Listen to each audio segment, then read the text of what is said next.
bien. Estamos aquí para escuchar la palabra. Amén. Muy bien. ¿Me puedes por favor regalar un poquito más? No sé si está muteado allá. Hola, sí. Ahí está bien. ¿Cómo estamos? Muy bien, mis hermanos. Bendecidos y en victoria, decimos, ¿no? Bien, antes de ir a la palabra, quiero contarle que eh, para el mes de octubre tendremos dos celebraciones muy especiales, las cuales queremos de antemano estar mencionándoles para que ustedes nos acompañen. La primera de ellas es una celebración especial para parejas que haremos el 13 de octubre, domingo. Al otro día es festivo. La celebración va a ser a las 6 de la tarde en este lugar y va a tener un costo de 30.000 pesos por pareja. ¿Por qué razón? Porque va a ser una noche especial donde va a haber un compartir con la pareja, un tipo de comida bien especial y va a estar con nosotros unos pastores, también esposos ellos, que van a estar compartiéndonos la palabra especialmente dirigida a las parejas. Amén. ¿Y cuántos creen que eso es importante hacerlo? Aunque muchos crean que no, es importante. Así que queremos de esa forma celebrar esto. Lo hacemos cada año para el mes de octubre. Así que de antemano, inviértanle a su matrimonio, que son 30.000 pesos. ¿Sí o no? Pues nada, inviértanle. Segundo, queremos contarles que para el 31 de octubre celebraremos el Día de la Biblia, como es también costumbre para nosotros en la iglesia celebrar el Día de la Biblia. El acontecimiento que sucedió por allá en el 1517 acerca de la Reforma Protestante, donde gracias a la Biblia, a la palabra del Señor, que realmente lo que se celebra, se pudo conmemorar entonces o celebrar las 5 solas, que hablan de la fe, de Cristo, de darle la gloria a Dios, que hablan de la escritura y que realmente pues llevaron a que la iglesia protestara y por eso hoy nosotros podemos incluso tener la Biblia física para poder leerla y ver lo que el Señor nos habla. ¿Ven? Eso celebramos. Especialmente lo hacemos con los niños. 31 de octubre, 6 de la tarde. Creo que es un jueves, si no estoy mal. Es un jueves. Y también queremos pedirles un favor grande a los adultos, a los hermanos que están aquí. Queremos que nos apoyen para ese día. Si de pronto el Señor coloca en tu corazón apoyarnos con galletas, con dulces, con ese tipo ¿qué? De galguerías, podemos llamarlo, golosinas, para armar paqueticos y poder brindárselo a los niños para que no salgan por allá buscando que no se les ha perdido. Amén. Entonces, la idea es que podamos hacerlo también y de antemano lo anunciamos. Realmente, si el Señor de verdad coloca en su corazón, dónenos paqueticos de dulces, paqueticos de galletas, este tipo de cosas. Les dicen a los niños y ellos les fascina. Podemos entonces también compartir la palabra. Amén. Muy bien. Sin más preámbulos, vamos a la palabra. ¿Está listo? ¿Está listo para lo que el Señor quiere hablarnos? Ok.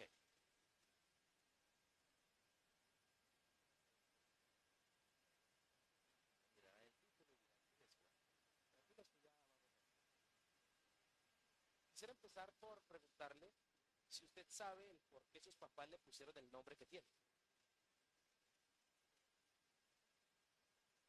¿Usted sabe por qué? ¿Sí o no? Ok, allá Juan, ¿no? El discípulo amado. ¿Sí? Todos aquí tenemos un nombre, el cual nuestros padres nos bautizaron, nos dieron, ¿cierto? Pero usted se ha puesto a averiguar, o por lo menos, si usted ya no tiene a sus papitos en vida, no sé, pero por lo menos usted supo por qué razón le pusieron el nombre que tiene. ¿Sí o no? Algunos dirán, sí, pastor. Otros dirán, no, pues realmente yo nunca he preguntado. A mí me pusieron Jason. Entonces ya le pregunté a mis papás. Yo escuché ese nombre cuando estaba en la escuela y me fascinó. Y dije, cuando tenga un hijo, le voy a poner Jason. Y seguramente todos aquí tenemos historias similares. En nuestra cultura, o bueno, por lo menos latina, es costumbre práctica a veces ponerle los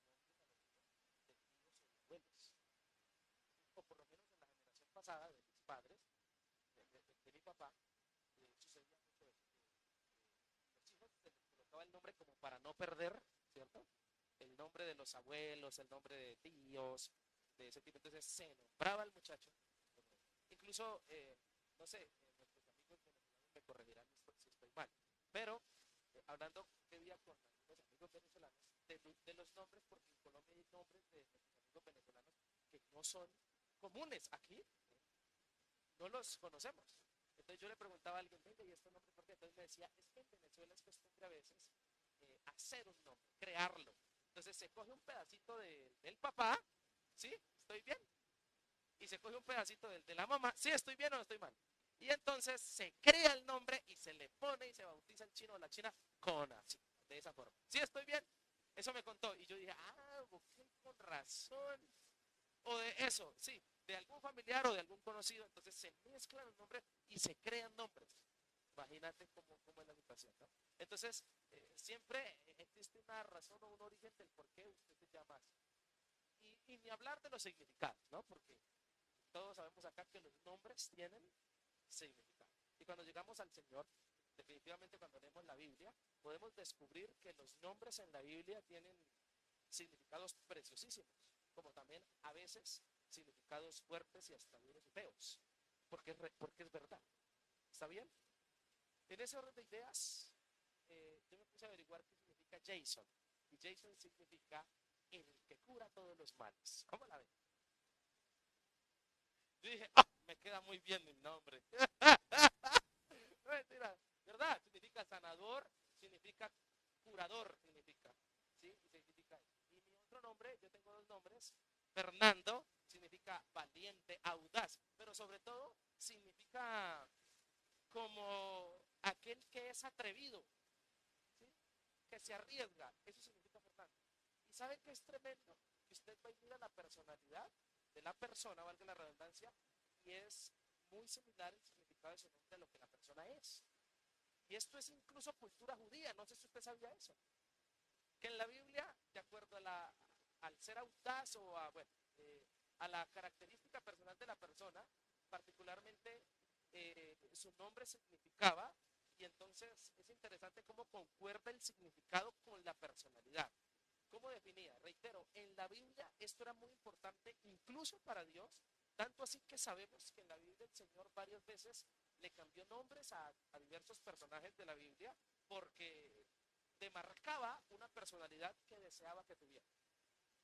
Los más comunes, o sea, habiendo muchísimos, pero los más comunes, por lo menos uno de los primeros, el famoso Abraham, que se inició llamando Abraham, ¿cierto? Que significa Padre exaltado, pero luego Dios le puso Abraham, ¿cierto? ¿Qué significa?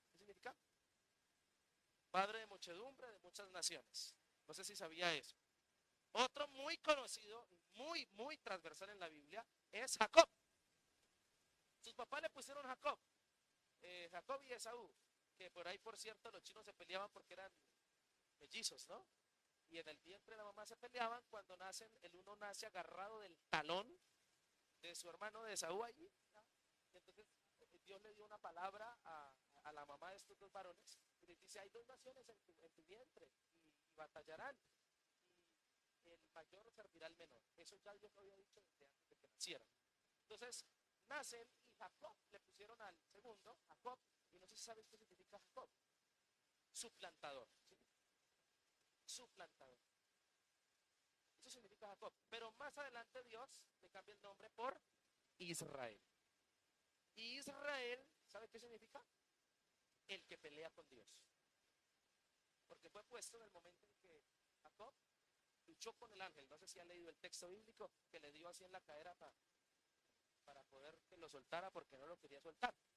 El que lucha con Dios se llama, o el luchador, significa Jacob.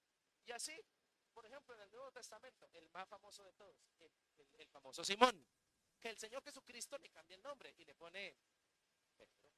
Simón significa, ¿sabe qué significa Simón? Caña frágil o debilidad. Y Pedro significa roca fuerte y habla de una personalidad o de la personalidad que el Señor quería formar en él. Definitivamente esto tiene mucho que ver, pero Así como hay nombres hermosísimos y cosas que Dios hizo, también en la Biblia, sobre todo en el Antiguo Testamento, descubrimos cómo, especialmente las mamitas, cuando iban a dar a luz, de acuerdo a la situación que estaban viviendo o de acuerdo a la circunstancia de parto que vivían, de esa manera nombraban a sus hijos. Como por ejemplo el famoso Jabes del primer libro de Crónicas. Su mamá no, lo llamó Jabes porque el trabajo de parto fue muy difícil y le causó mucho dolor. Entonces le dijo, por cuanto me causó tristeza y dolor este parto, te llamará Jabes. Y Jabes significa dolor.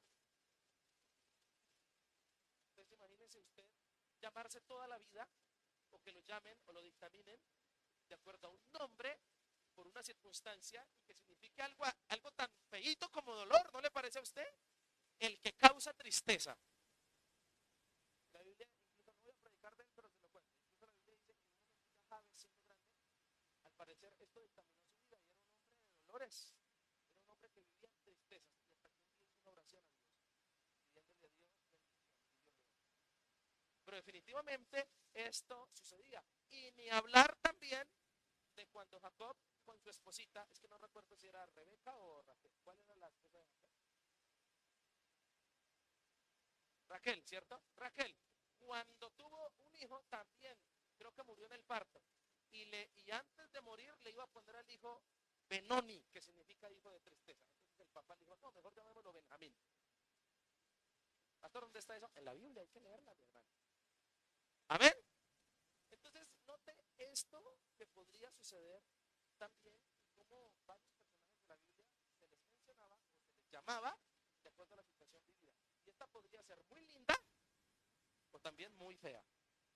Señores y señores, quiero hablarles de un hombre en la Biblia que también lo llamaron de otra forma, y no por una circunstancia bonita, sino que le pusieron un nombre de acuerdo a la situación terrible que estaba pasando en su nación. Y entonces quiero que leamos la forma en que fue nombrado este bebé que está naciendo. Primer libro de Samuel, capítulo 4, perdón, versículo 19. En la Nueva Traducción Viviente se nos cuenta la historia de un tercer personaje, por lo menos de la Biblia, que también fue llamado con un nombre un poquito trágico. Y la Biblia dice así, primer libro de Samuel, capítulo 4, versículo 19, en Nueva Traducción Viviente. Dice, la nuera de Elí, recordemos que para aquel entonces del primer libro de Samuel, Ana da luz un hijo que llama Samuel, el sacerdote de turno era Elí, que tuvo dos hijos que eran muy pecadores, Ofni y Fines. Han sucedido algunos acontecimientos, ha pasado el tiempo y la Biblia dice así, quiero que escuchen. La nuera de Elí, del sacerdote que había en aquella época, esposa de Fines, la esposa de uno de sus hijos, Fines, estaba embarazada y próxima a dar a luz. Cuando se enteró de que habían capturado el arca de Dios y que su suegro y su esposo habían muerto, imagínense lo que estaba pasando en la nación. El sacerdote Elí se va hacia atrás, se pega en la nuca cuando le cuentan que sus dos hijos han muerto. Él se va hacia atrás, se pega en la nuca y muere. Y sus dos hijos, que también eran sacerdotes, pero malos sacerdotes, murieron en la batalla contra los filisteos. Dice el texto que cuando se enteró de que habían capturado el arca del pacto, los filisteos se la robaron, se la llevaron, y que su suegro y su esposo habían muerto, entró en trabajo de parto y dio a luz.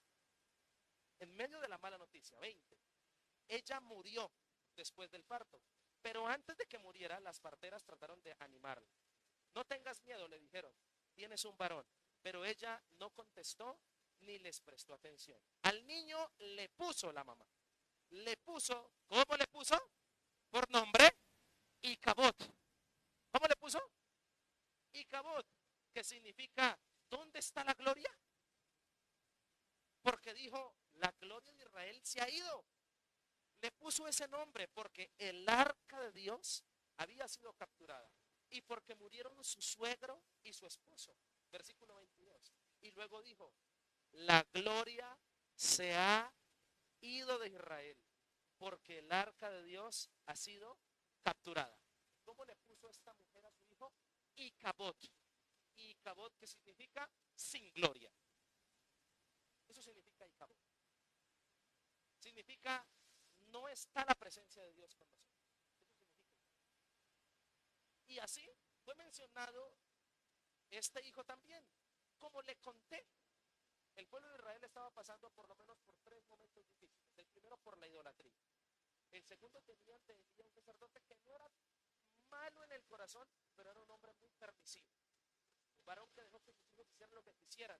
Un hombre que siempre en la Biblia, cuando lees el primer libro de Samuel, cuando lees de Elí, vas a encontrarlo que siempre está sentado.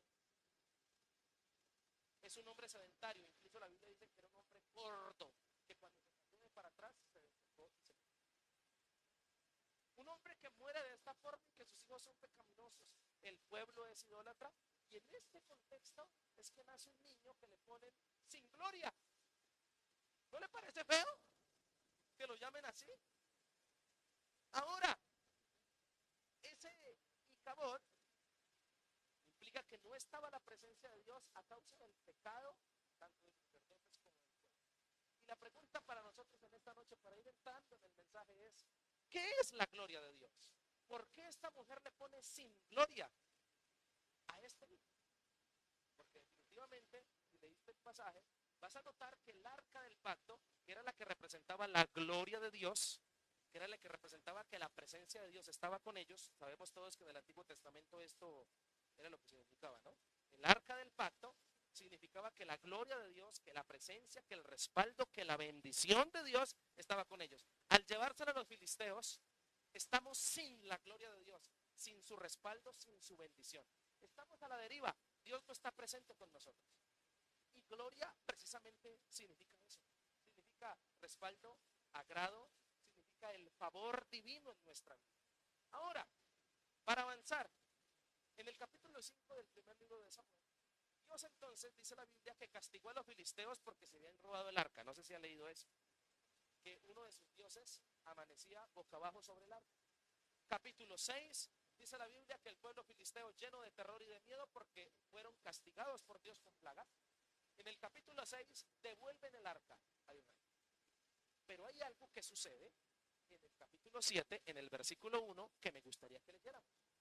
Porque aunque devolvieron el arca a Israel, aunque la devuelven, la cual representaba la gloria de Dios, esto sucede cuando devuelven el arca. Entonces los hombres de Kiriat Jearim fueron por el arca del Señor, la llevaron a la casa de Abinadab, que estaba en las laderas, y comisionaron a su hijo Eleazar para que se encargara de ella. Siguiente versículo. El arca permaneció en Kiriat Jearim mucho tiempo, 20 años en total. Durante ese tiempo, todos los israelitas se lamentaron porque ¿qué? Porque parecía que el Señor no sabía qué. Señoras y señores, recuperaron el arca, pero no la gloria. ¿Aló? ¿Qué recuperaron? ¿Pero la gloria de Dios volvió? No. ¿Por qué lloraron por 20 años? Porque aunque por 20 años la tuvieron, la gloria, el respaldo, la bendición de Dios no volvió. Ahora, quiero entrar a lo siguiente. Hay gente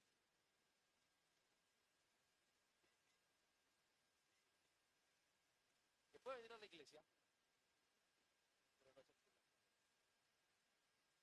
Hay gente que puede practicar hábitos espirituales, tener el arca, pero no tener la presencia. Hay gente, ¿me está escuchando lo que le estoy diciendo? De nada sirvió recuperarla porque la gloria. ¿Qué peligro llegar a ser rutinarios en el cristiano? ¿Qué rutinarios? Tener buenos hábitos espirituales. Ir a la iglesia, predicar, eso le puede pasar al pastor.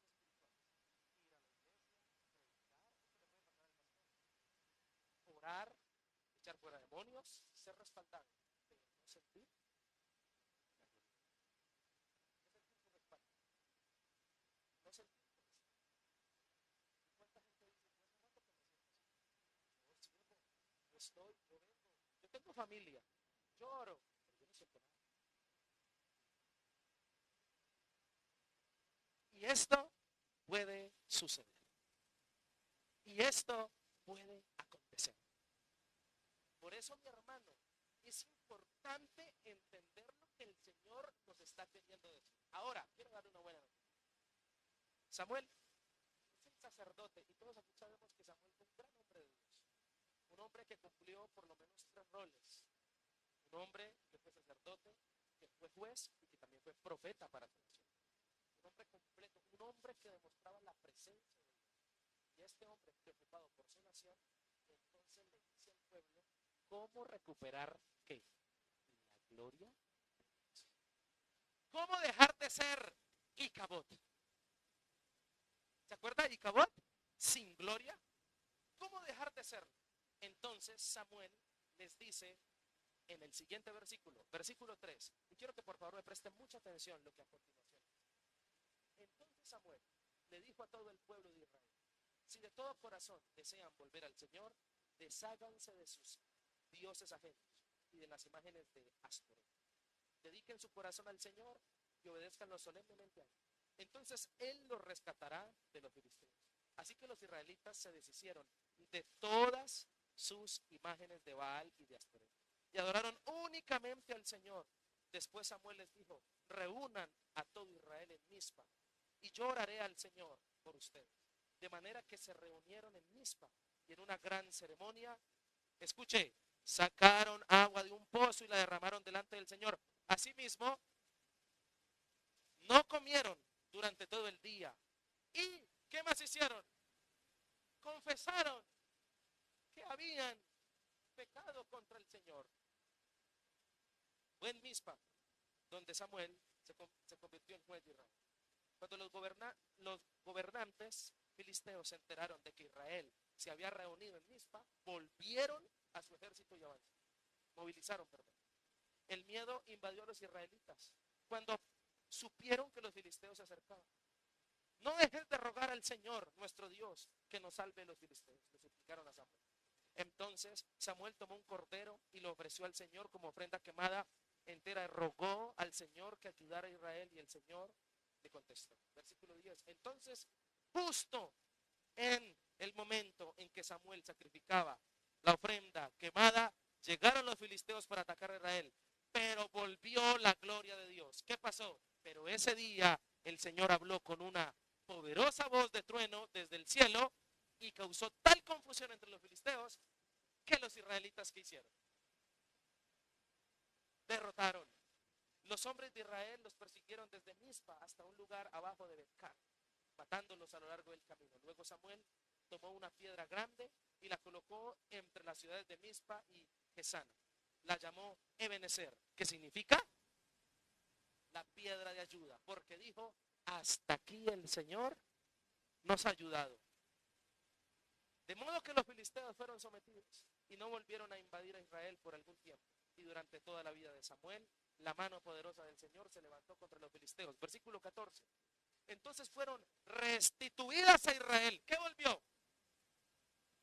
¿Qué volvió? La gloria de Dios. ¿Y con ella qué trajo? Entonces fueron restituidas a Israel las aldeas cercanas de Cronigat y que los filisteos habían tomado, junto con el resto del territorio que habían tomado de Israel. En esos días hubo paz entre los israelitas y los amorreos.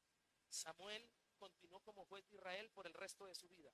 Cada año hacía un recorrido y establecía su tribunal, primero en Betel, luego en Gilgal y después en Mizpa. Juzgaba al pueblo de Israel en cada uno de esos lugares. Luego regresaba a su hogar en Ramá, donde también atendía otros casos. En Ramá Samuel construyó un altar al Señor. ¿Qué volvió? La gloria de Dios. Mi hermano, Dios quiere que usted y yo recuperemos su gloria en nuestra vida. Aló, no sé cómo es su relación con Dios en este momento. Yo no sé si usted es de los que no me importa tanto que sienta, porque es que con Dios no es de sentir. Pero sin embargo, es importante sentir su presencia. No puedes ser una piedra. No puedes estar seco. Si tú estás cerca de Dios, mi hermano, tú no puedes ser un Icabod sin gloria. El Señor en esta noche nos ha llamado que pasemos de Icabod a Cabot, porque Cabot significa con gloria. Amén. Yo no sé si en el camino a este muchacho le cambiaron el nombre. Dios quiera que sí. La Biblia no lo dice, pero para siempre, o por lo menos por muchos años, cuando llamaban ahí Cabot, se acordaban que hubo un momento de la vida donde habían perdido lo más grandioso lo más hermoso, el gozo de la presencia de Dios. ¿Y cuántos cristianos y cuántas personas hay así? Sin la gloria, sin la presencia, sin sentir nada, simplemente moviendo las piernas porque sí. Hace rato que no sienten la presencia de Dios en su vida. Dios esta noche te ha traído para que pases de Icabod a Cabot. Es decir, a que sientas su gloria como le pasó al pueblo de Israel. Amén. Por eso en esta noche, rápidamente, a manera de reflexión, quiero hablar de algunas maneras de recuperar la gloria de Dios. Maneras que el pueblo aplicó, maneras que el pueblo vivió para que volvieran a sentir la presencia. Porque ¿de qué les servía tener el arca si la presencia no estaba? ¿Recuerdan? Sentían, aunque la tuvieron por 20 años, la gloria de Dios no estaba. Y la idea es que tú hoy sientas la presencia de Dios. O por lo menos trabajes con estas formas, estas maneras que la Biblia nos da para entonces recuperar. ¿Cuántos están interesados en recuperar la gloria de Dios completamente en su vida? Qué triste es cuando una persona dice, yo servía todo el día, ¿qué pasaba? Yo iba a hacer casa de Dios, yo predicaba, yo pastoreaba, yo hablaba en lenguas, yo echaba fuera demonios. Ahora los diablos me echan a mí afuera. Yo hacía esto, yo sentía su presencia cuando oraba. Ahora yo no siento nada. Ahí voy a la iglesia porque toca ir, pero de sentir no siento nada. Acabó. Primera manera para recuperar la gloria de Dios. Retornando a la consagración. Primera manera de recuperar la gloria de Dios es retornando a la consagración. Y precisamente, si tú te acuerdas, eso fue lo que le dijo Samuel al pueblo en el versículo 3 del capítulo 7. Si de todo corazón desean volver al Señor, desháganse de sus dioses ajenos y de las imágenes de Astoreth. Dediquen su corazón al Señor y obedézcanle. ¿Acaso eso no habla de consagrarse? Vuélvanse a consagrar, dejen los dioses. El versículo 4 dice que ellos se deshicieron de los dioses. El versículo 6 dice que hicieron una ceremonia y que además ayunaron, no comieron durante un día y además confesaron sus pecados. ¿Qué se quiso hacer esta gente? A volver a consagrarse al Señor. ¿Usted quiere recuperar la gloria de Dios? Mi hermano, conságrese nuevamente. Y consagrarse implica muchas cosas. ¿Por qué? Porque la solución es volver a estar nuevamente en la separación. Eso significa la palabra consagrar, ¿no? Consagrar es separado. He sido separado para un uso específico. Y particularmente el corazón y la vida de los israelitas un día había sido separado para Dios, pero ellos le dieron mucho también. Con los mismos labios que le cantaban a Dios, le cantaban a otros dioses. Con el mismo corazón que le servían a Dios, comenzaron a servirle a otros dioses. De la misma forma que rendían culto y llevaban ofrendas a Jehová de los ejércitos, comenzaron también a llevar ofrenda a otros dioses. Es decir, lo que fue exclusivo para Dios dejó de ser exclusivo para Dios. La pregunta es, en su vida, ¿qué cosas usted está compartiendo con otras cosas o con otras personas o con otros dioses, podemos decirlo, lo cual un día fue exclusivo para Dios?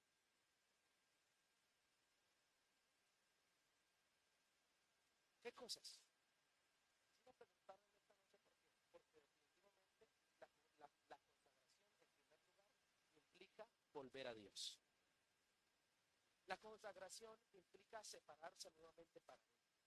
Volver a la fe en Dios como el estilo de vida único que vas a vivir. No puedes compartir tu vida con otro si no es con Dios, porque Dios es exclusivo. ¿Cuántos dicen amén a eso? Entonces, versículo 4 decidieron obedecer. Los principios están bien. Los principios están bien. Orar está bien. Ayudar está bien. Vigilar está bien. Escuchar la palabra está bien. ¿Qué necesitamos hacer con los principios? Aplicarlos. Porque los principios siguen siendo los mismos. Mi hermano, me preocupa mucho que muchos de los que estamos aquí le estemos sirviendo a Dios, pero hace rato no ayunamos. Me preocupa que muchos de los que estamos aquí le servimos a Dios, pero hace rato no venimos ni a una vigilia. Y eso que la iglesia, porque yo quiero hacer la aclaración, la iglesia se inventa ese tipo de programas como para facilitarle la cosa a usted, pero ayunar y vigilar es su responsabilidad. No tendría que existir una institución donde lo hagan para usted hacerlo. No, yo no ayuno porque en la iglesia no hay ayuno. Cabezón, ayunar y vigilar es algo que es tu responsabilidad. ¿Por qué tú le demandas a la iglesia que te abra espacios para ayunar, para orar y para tus hábitos espirituales? ¿Por qué se lo demandas a la iglesia? Cuando esa responsabilidad no es de la institución, es tuya, porque la iglesia eres tú. Separación. No sé si me estoy haciendo entender. Entonces, en primer lugar, retornar a la consagración, retornar a volver a las sendas antiguas, como algunos usamos el término, retornar a volver a rededicar la vida al Señor, es lo que tú y yo tenemos que comenzar a hacer hoy. Si queremos recuperar, ¿qué? La gloria. Ahora, el pasaje, palabras más, palabras menos. Cuando el texto dice que dejaron, porque en el versículo 4 descubrimos que obedecieron a la voz de Samuel. Dejaron los dioses, hicieron una ceremonia donde ayunaron, donde confesaron sus pecados. El texto nos está hablando de dejar, de limpiar y de practicar nuevamente los hábitos que hemos dejado, que sabemos que necesitamos en nuestra vida. Sí, yo sé que en el contexto nuestro, en nuestro contexto, en nuestra actualidad, a veces no nos da tiempo el trabajo. Muchos de los hermanos, y los felicito, yo sé que muchos de los que están aquí vienen a culto el miércoles cansadísimos de un día de trabajo fuerte, de madrugar, de salir temprano de su casa, de dejar sus hijos, que los cuide alguien para ellos poder ir a tratar de subsistir. Eso es el día a día nuestro, es lo que nos ha tocado a nosotros en esta era. Pero definitivamente no podemos permitir que el consumismo nos lleve a ser Icabod. ¿Me entiende cuando le digo Icabod? Sin gloria. No podemos pasarnos, no podemos pasar de llamarnos Jason, el que cura todos los males, a Icabod. Predica, tiene iglesia, pero... Y le voy a decir una cosa, ¿sabe por qué hablo de esto? Porque yo conozco muchos amigos pastores que hace rato no sienten la gloria de Dios. Porque esto puede tocar a cualquiera. Muchas veces tú puedes servirle a Dios sin tener comunión con Dios. ¿Usted sí sabía eso? Muchas personas hacen eso. Por eso, qué importante es pasar a ser cabot. La ceremonia fue un acto solemne que realizaron en el versículo 6, donde se rededicaron todo un día en ayuno. ¿Se imagina toda esa gente pidiéndole perdón a Dios? Y dice el texto que además ese día no comieron nada y confesaron sus pecados. Qué importante para recuperar la gloria de Dios. Es importante empezar a reconocer que no está. Porque no hay engaño más terrible que tú en tu vida cristiana digas que estás bien cuando todo está mal. Empieza a reconocer que hace falta la gloria. Empieza a reconocer que hace rato tú estás lejos del Señor. Y Elí, el sacerdote, sabía la causa. Claro, él sabía el pecado que había permisividad. Podemos incluso nosotros tener la Biblia en la casa, en el celular, podemos tener la iglesia, podemos ser amigo del pastor, podemos tener incluso las cosas en orden, pero sin la gloria de Dios. Y esto es triste. Vivir para Dios es algo vivencial, no puede volverse una rutina. Por eso, si usted considera que su vida cristiana se le está volviendo una rutina, mi hermano, despabilese. ¿Entiende el término despabilarse? Hasta un verbo, yo despabilo, tú despabilas. ¿Sí? Hermano, despiértese. Si usted hace rato no siente, yo me preocupo por eso. Mire, por lo menos hay unos indicadores que uno tendría que tener. Primero, que uno ora lo mismo, hermano, pilas. Segundo, ¿cuándo fue la última vez que usted se quebrantó, que lloró delante de la presencia de Dios? Esos son indicadores para mí cruciales, para mí. Otro, ¿cuándo fue la última vez que usted habló en lenguas? Crucial, eso es algo crucial. Otro, ¿cuándo fue la última vez que usted ayunó? Otro, ¿cuál fue el último versículo que usted leyó? ¿Hace cuánto fue el último versículo que usted leyó? Mi hermano, y cabot,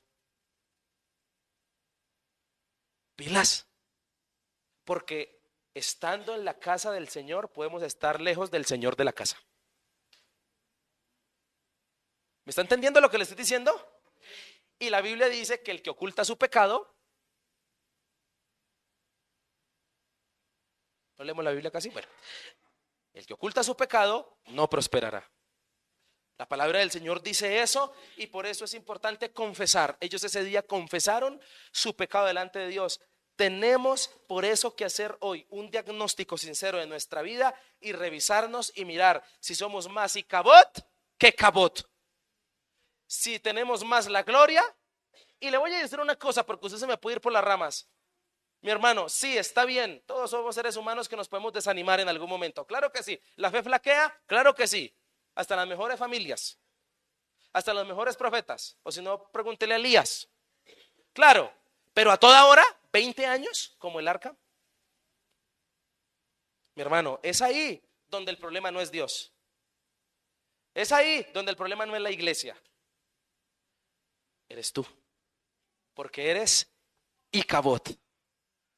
Aló. Los judíos tenían idolatría, pero creían en Dios. No dejaban de creer en Jehová, pero aún así tenían idolatría. Y tenemos que seguir el movimiento del Espíritu Santo. ¿Por qué? Porque qué diferencia es cuando se ha fallado, pero tú eres una persona que reacciona ante la falla. Le voy a poner un ejemplo. Saúl y David. ¿Sabía usted que entre los pecados de Saúl y David son más escandalosos los pecados de David que de Saúl? ¿Son peores o no? ¿Qué hizo Saúl para que Dios ya quitara el respaldo de él? Quedarse con unas vaquitas, ¿cierto? Y quedarse con unos tesoros y repartirlo entre su ejército. Eso fue lo que hizo Saúl. ¿Y qué hizo David? Pues este sinvergüenza se acostó con la mujer que no era de él y más encima mandó matar al marido de la señora. Pero ¿cuál es la diferencia de estos dos? ¿Sabe cuál es la diferencia? La diferencia está en la confrontación. Cuando Saúl fue confrontado por Samuel, el profeta, Saúl dijo, no está mal. Además estas vaquitas que me tumbé, las voy a sacrificar a Dios. Eso es para el altar. Ay, tan bonito. Y David cuando lo confronta a Natán, ¿qué dice? Sí, me arrepiento, yo pequé. Salmo 51, ¿lo ha leído? Un hombre arrepentido, porque Dios nos dice que no un corazón contrito y humillado, ¿cierto? Y fue un hombre conforme al corazón de Dios. Entonces definitivamente la cuestión no está en el pecado que se cometa, está en el arrepentimiento que se dé. Mire que yo leí un versículo hoy y estoy que me hago una predicación de eso. Un versículo que he leído mucho y que hay momentos especiales donde el Señor le habla. Hoy en mi devocional, mientras leía la palabra, el Señor me habló de un texto que no le voy a decir porque si no me tiro la prédica, se daña la prédica. Pero que en días que vendrán le estaré predicando y le diré, y realmente a lo que me refiero es esto, más o menos tiene que ver con lo que estoy diciendo. No es tan importante la gravedad del pecado que se cometió. Lo más importante para Dios es la reacción de arrepentimiento. ¿Cuántos alaban a Dios por eso? ¿Qué diferencia?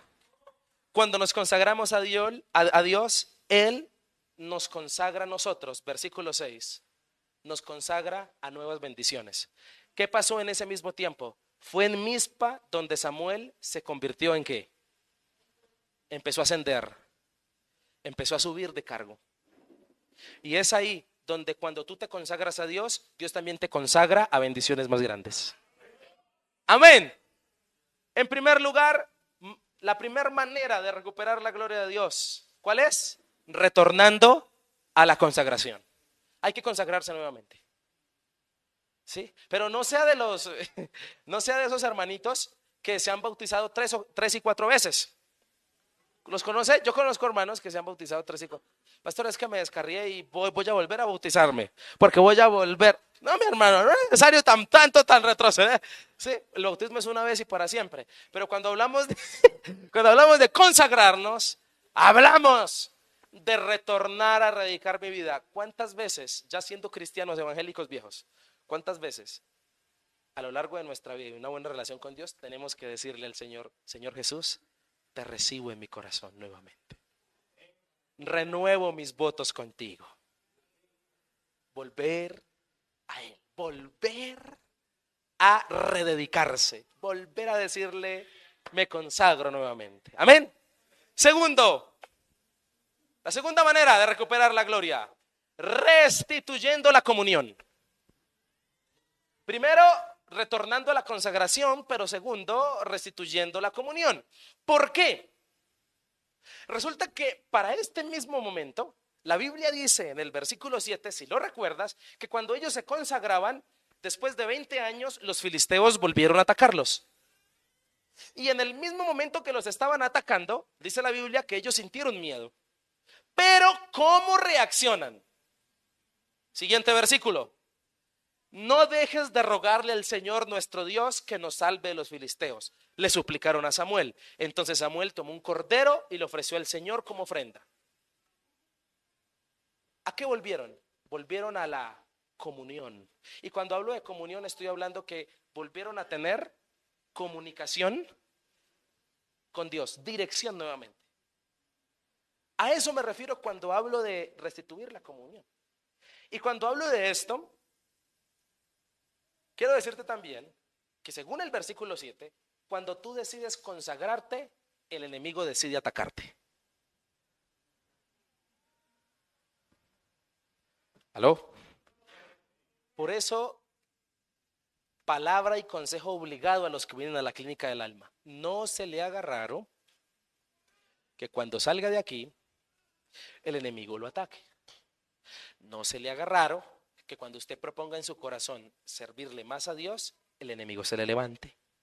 No se le haga raro que sea el mismo espíritu después de haber sido bautizado y que una voz del cielo diga, este es mi hijo amado en el que tengo complacencia. Al día siguiente el mismo espíritu que lo llenó lo lleve al desierto para ser tentado.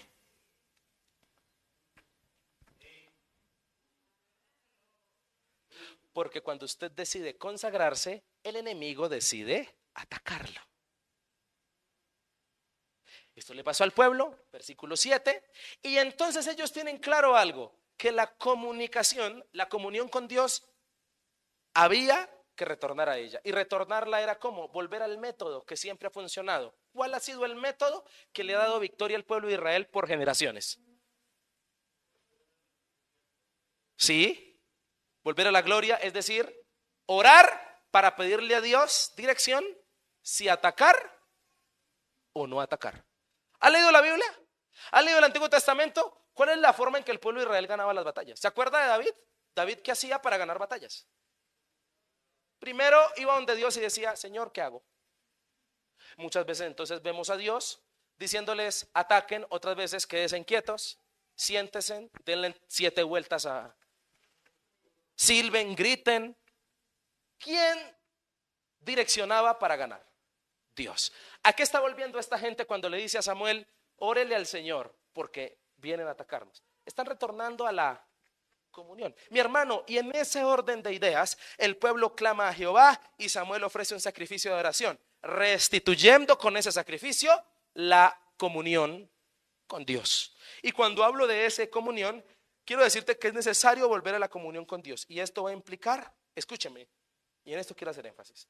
Cuando hablamos de volver a la comunión con Dios, hablamos de volver al método que siempre ha funcionado.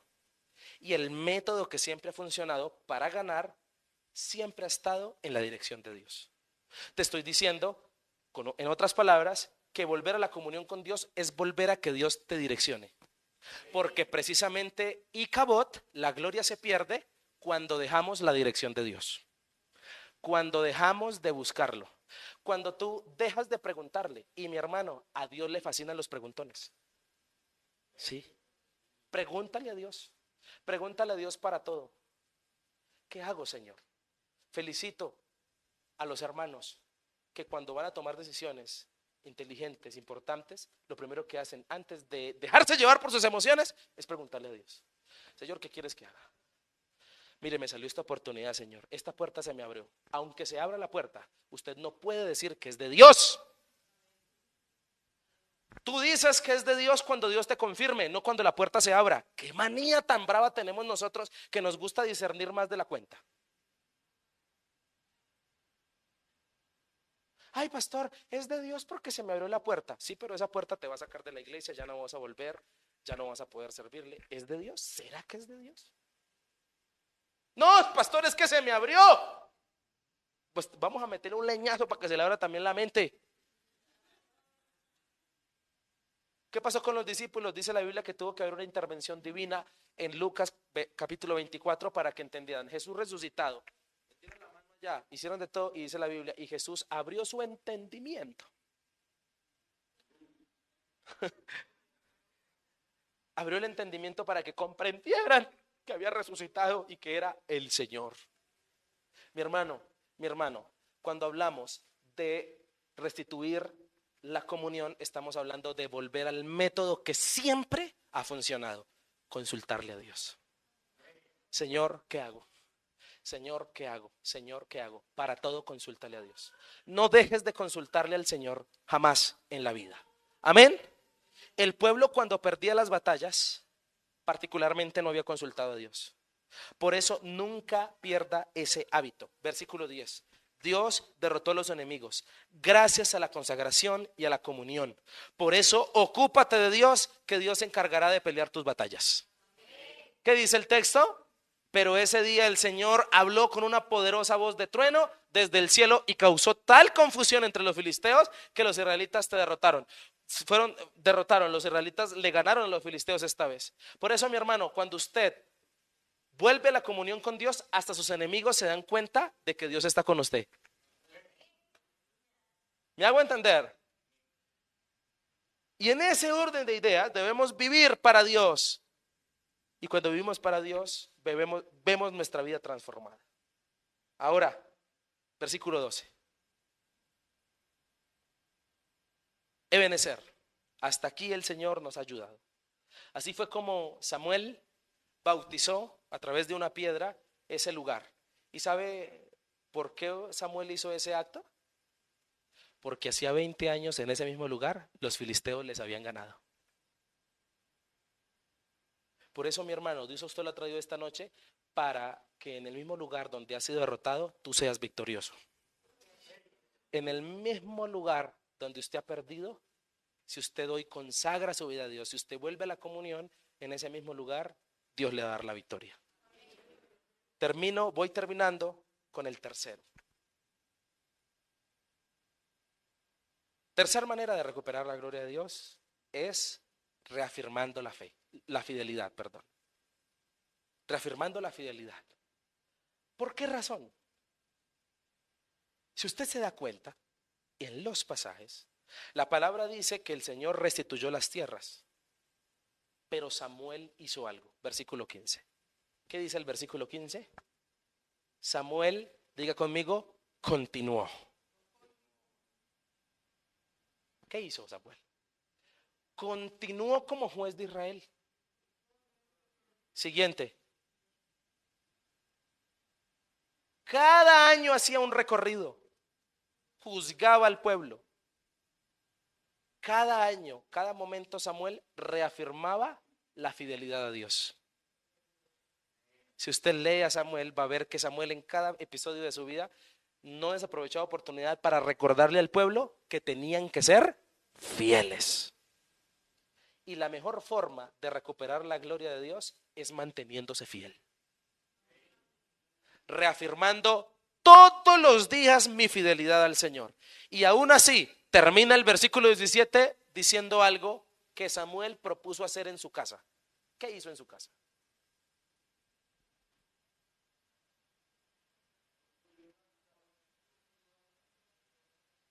En Ramá, que era su casa, su hogar, ¿qué hizo Samuel? ¿Para qué construyó un altar en su casa? Sí, para el Señor. para que todos los días, ¿qué le representaba a Samuel tener altar en la casa? Todos los días miraba el altar. ¿Qué le representaba? Que tenía que ser fiel, que tenía un Dios, que tenía que adorarlo. ¿Cuándo? Todos los días. Yo me imagino a Samuel saliendo todos los días de su casa y mirando el altar. ¿Qué le representaba el altar? Como cuando usted en su celular abre su celular y le aparece la aplicación de la Biblia. ¿Qué le habla a usted eso?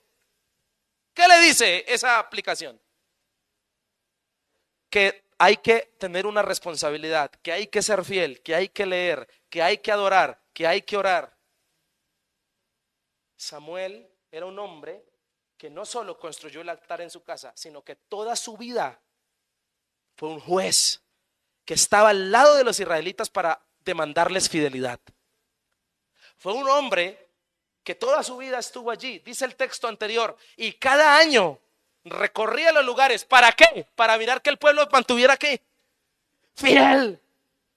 No se les olvide, reafirmaba su fidelidad todos los días. Mi hermano, y el Señor a usted y a mí nos ha llamado para hacer lo mismo. Por eso usted necesita todos los días de la vida revisar cómo está su fidelidad a Dios. ¿Cómo está? Es bueno que nos estén preguntando cómo vamos. Es bueno que el Señor nos inquiete. Es bueno estar revisando, que mantengamos orando, que mantengamos buscando la presencia del Señor. Eso representaba ese altar para este hombre llamado Samuel. Todos los días, lo primero que veía al despertar era el altar. Dios en la mente, en el corazón. ¿Se acuerda por qué el Señor les dijo en Deuteronomio que repitieran esas palabras, las palabras de la ley a sus hijos, que las escribieran en las ¿qué? Exacto, en los postes. ¿Para qué Dios quería que eso pasara? Que se bombardearan de la palabra. Para que se mantuvieran ¿qué? Fieles. Por eso, mi hermano, usted y yo tenemos que todos los días reafirmar nuestra fidelidad en Dios. Todos los días es bueno para decir soy fiel, soy fiel. Tengo que trabajar en mi fidelidad al Señor. Amén a eso. Y voy terminando con lo siguiente. Hemos hablado esta noche de las maneras para recuperar. ¿Cómo recuperar la gloria de Dios? Algunas maneras. Primero, ¿cuál era la primera? Sí, retomando la consagración, consagrándose otra vez. La segunda, restituyendo la comunión. Y la tercera, reafirmando la fidelidad. Reitero decir algo que dije al principio. Yo creo que Icabod, porque Icabod su nombre significó sin gloria, Icabod. ¿Se acuerda que pasaron 20 años? Cuando ellos recuperan la gloria, ¿cuántos años tiene Icabod? 20, 21 años. ¿Usted se imagina a Icabod viendo que la gloria se restituyó y él se sigue llamando Icabod?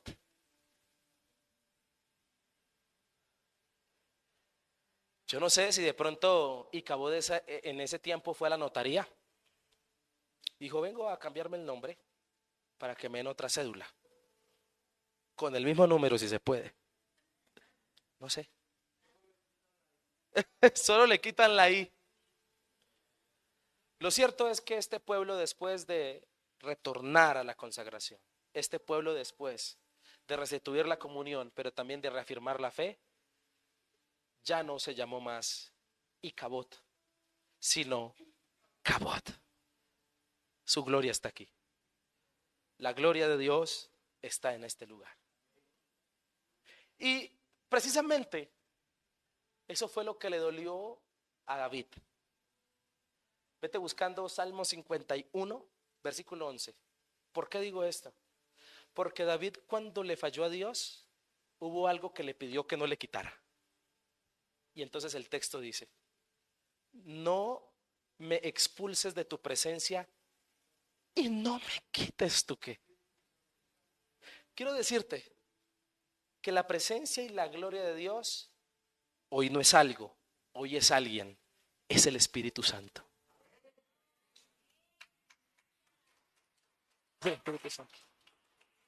Pero quiero decirte algo más, Cuando David falló, hubo una cosa que le pidió a Dios que no le quitara.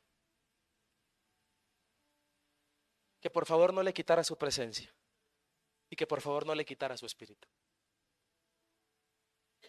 ¿Usted no le parece que David sabe que él no puede ser Icabod?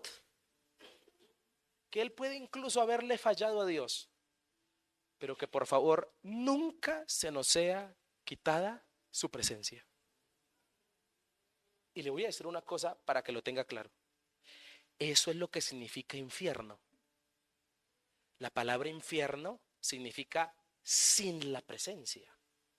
Entonces el infierno, yo no sé si tiene candela, yo no sé si hay un diablo con unos cachos y una cola y un tenedor, yo no sé si es así. Lo que yo sé es que el infierno es un lugar donde Dios no está. Por eso, mi hermano, yo no sé la vida que usted lleva, yo no sé a lo que usted se dedica, yo no sé qué pecados ha cometido usted, pero que por favor Dios a usted nunca le quite el Espíritu Santo. Porque cuando se falla y se tiene el Espíritu Santo, entonces el Espíritu Santo te redarguye y te hace sentir lo peor para que regreses, para que te arrepientas de corazón. Es tremendo vivir una vida cristiana y no sentir nada. Dios no desea eso para ti, mi hermano. Por eso, recuperar la gloria de Dios es cultivar una relación todos los días con el Espíritu Santo. Todos los días. Y debemos enamorarnos del Espíritu Santo todos los días. Jesucristo, nuestro mayor ejemplo, tuvo al Espíritu Santo en su vida. La gloria de Dios, primero, siendo concebido por obra del Espíritu Santo. Segundo, cuando iba a iniciar su ministerio, el Espíritu Santo desciende de él, en él como paloma. Y aquí una voz del cielo que dice: este es mi Hijo amado del que tengo complacencia. Vemos en la vida de Jesús la gloria, Cabot. Vemos en la vida de Jesucristo al Espíritu Santo. Y además el Señor Jesucristo dijo en Hechos 1:8: pero recibiréis poder cuando haya venido sobre vosotros el Espíritu. ¿Qué desea Jesús en su vida? Que su vida tenga el Cabot de Dios, que tenga la presencia. Por eso, mi hermano, usted no puede vivir sin la presencia de Dios. Y pídale a Dios todos los días que por favor no quite su presencia de su vida. Usted puede perderlo todo. Usted puede perder las cosas materiales. Usted en un día se puede quedar en la calle, porque todo se lo pueden quitar. Usted incluso puede perder a los que más ama. Usted puede perder a su esposo, a su esposa. Usted puede perder a sus hijos. Pero hay una sola cosa que no le pueden quitar, y es la fe, la gloria de Dios en su corazón. Nada más. ¿Quién le puede robar eso? Por eso, mi hermano, en esta noche quiero invitarle y retarle a que usted sea un cabot. Entienda que la gloria de Dios usted no la puede quitar de su vida, que tiene que retornar a ella. Padre bueno, en este momento te damos gracias.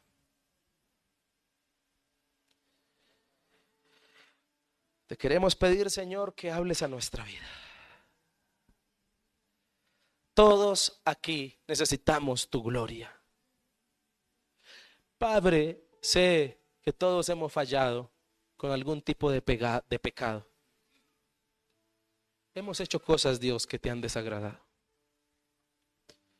Nosotros no estamos tan lejos de ser ese pueblo pecaminoso, porque también te hemos fallado, pero ayúdanos esta noche a entender que tu gloria, que tu presencia, que tu favor, que la llenura, que el gozo es recuperable. Lo podemos recuperar consagrándonos a ti nuevamente.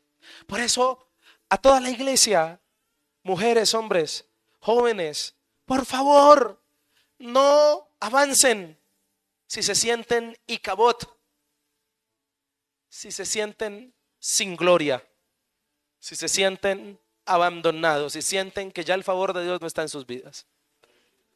Hoy recupérenla. ¿Cómo? Consagrándose una vez más.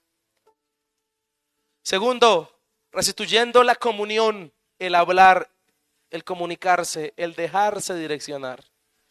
Y en tercer lugar, reafirmando su fidelidad, siendo fieles a Dios hoy, por siempre y para siempre. Dígale, Señor, dígale como David, como ese versículo 11 del 51 de Salmos. Por favor, Señor, no me quites tu espíritu. ¿Hay alguien que pueda en esta noche pedirle eso a Dios? No me quites tu presencia. No me hagas una persona insensible. No permitas que llegue a eso. Pídale a Dios, dígale, Señor, guárdame de ser una persona terca, testaruda. Guárdame de ser una persona que no te sienta. Guárdame de ser una persona que no te viva. Guárdame de ser una persona que no esté llena de ti. No quiero ser Icabod. No quiero ser una persona sin tu gloria, sin tu respaldo, sin tu llenura.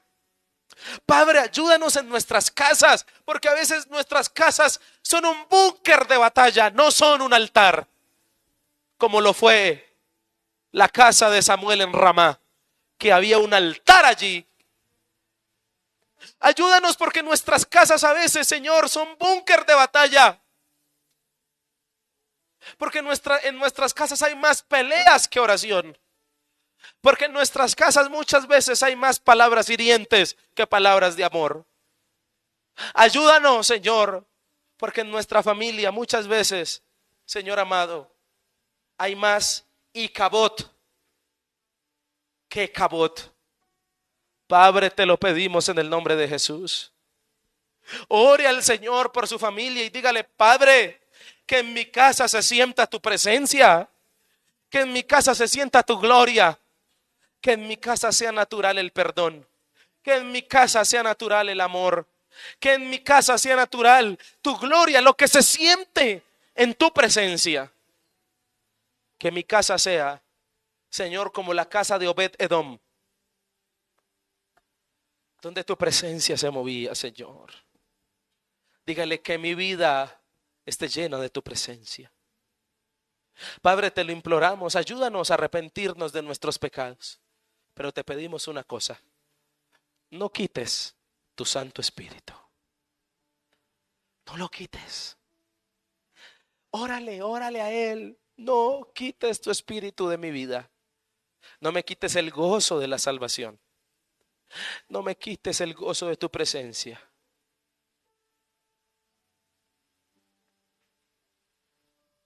Recuerda que no importando lo que vivas y lo que pases, no importando las pruebas que pases y vivas, si estás con Dios, si estás con Él, si sientes su gloria, las cosas son diferentes. Señor, gracias porque tú nos hablas. Y te pido que todos los que estamos aquí entendamos esta palabra. Te pido que todos los que estamos aquí comprendamos que necesitamos consagrarnos nuevamente, que necesitamos retornar a la comunión, que necesitamos hoy volver a ser fieles. Necesitamos volver a la fidelidad. Ayúdanos, Señor. Y en esta noche te pedimos, Padre, que derrames tu presencia. Entregamos todas nuestras dificultades delante de ti. Y te pedimos, Señor, que hables a nuestra vida. En el nombre de Jesús. Amén y amén. Denle un aplauso al Señor.